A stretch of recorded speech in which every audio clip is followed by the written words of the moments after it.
This is a 1972 third-generation Corvette with an LT1 5.7-liter V8, the hottest engine available that year. It's equipped with a 4-speed Muncie manual transmission. That's Corvette Chief Engineer Tad's Uchter behind the wheel. Tad's joined GM in 1977 and began working on Corvettes in the 1990s, which makes his observations on the Corvettes he didn't work on all the more interesting. Tad has been busy with the launch of the 7th generation Corvette Stingray, not to mention the Z06 version, but not so busy that he couldn't drive Car and Driver down memory lane in ancestral Corvettes from C1 through C6.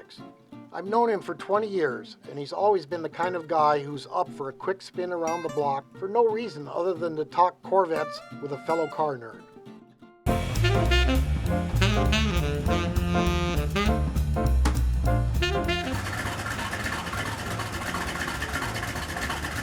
C3 started in '68.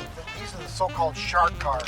Same basic chassis as C2 underneath, but a very pointed, more aggressive body style. It didn't really work in the beginning. There was a lot of front end lift and they had to delay the introduction a full year. This is a '72 example with AC, forward instrument panel. Yeah, incredibly forward instrument panel.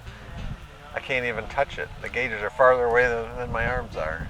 Still huge dials with a beautifully legible complement of secondary gauges.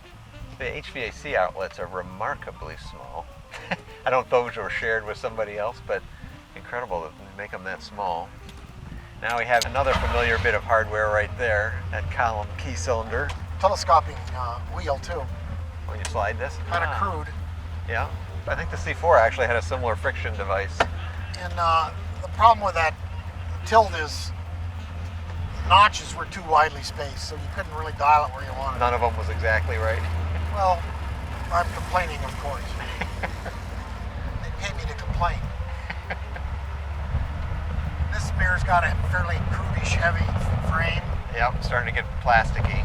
So I think this was when Corvette's reputation started to fade some. So it lost a lot of power, and the emission controls were coming. The power dropped below 200. In the mid-70s, and there weren't the resources to keep it a great car.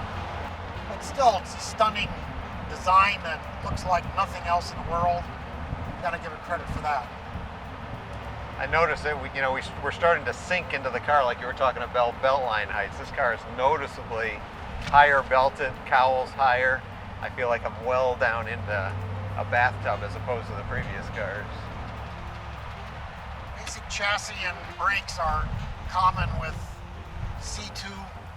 This is still recirculating ball steering, and axle is a working member in the rear suspension. Rear spring is transverse multi-leaf. That started in '63, and at the end of C3 they began with composite rear spring. We got power steering finally. The efforts are much, much lower. How's it feel? Virtually zero feel, and tons of column shake. That's characteristic of all the cars. This one's really exaggerated. It feels like the steering column is cantilevered many feet away, just like the IP is far away. It feels like it's cantilevered from a point so far away, it just shakes like mad. Was the styling at the time considered controversial, or was it love at first bite? It was very exciting and very desirable, and C2s became just used cars. This was so cool that everybody wanted these. And the other key change was to wide tires. Yeah. Low-profile tires and fenders to suit them came with 68 model year cars. And big blocks were still in force up to 454, so you still had very muscular, huge engines, lots of power, and I think people loved the style. And they weren't looking for sophisticated handling and steering. Of course, they didn't get it, but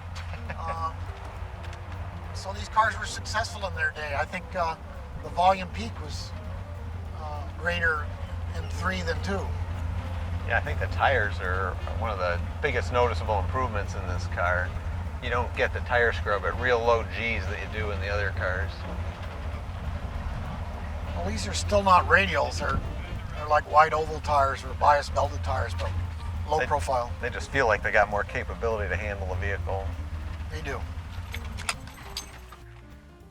Now this is a strikingly cheap and ineffective handle.